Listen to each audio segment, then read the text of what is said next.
Hi, and welcome to the next edition of the People's Law School.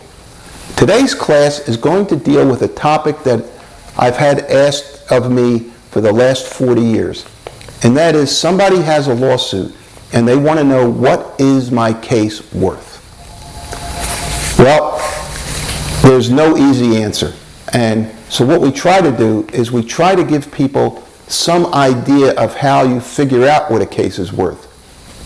If any of you saw the movie The Verdict with Paul Newman, which I really recommend, he was a great trial lawyer in that movie, and the jury came back and said, can we award more money than Paul Newman asked us for?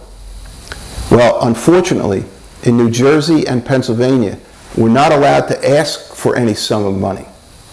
So when we go in front of a jury, and most cases are settled out of court, but for the cases that go to trial, and I've tried about 250 jury trials, we're not allowed to tell the jury, award $1 million or award X. We're just not allowed to do that.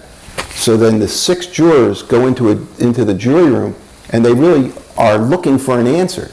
So the only guidelines that we can give them is we can suggest the use of what's called the time unit rule.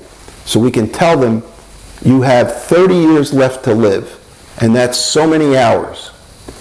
And if you want, you can attach a unit of money to each hour that you have to live. Now that's just a form of argument, but at least it will give them some idea as to what you think the case is worth. Of course, many cases, the value of the case is dictated by the amount of insurance coverage. So unfortunately, if someone's paralyzed for life and they were hit by somebody with $15,000 in coverage, that's all they're going to get.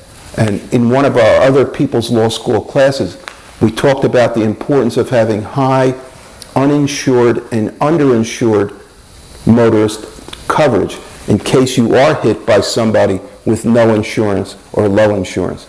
Get your UM and your UIM limits as high as you can afford to protect you and your family. So I hope that helps explain a little bit of how we value cases, and also we kind of know what cases are worth from having done 5,000 of them over the last 40 years. And we always kid around and tell people, you know, the more you get, the more we get. So we're going to fight to get you as much as we can. So with that said, that concludes this edition of the People's Law School, and we'll see you next time.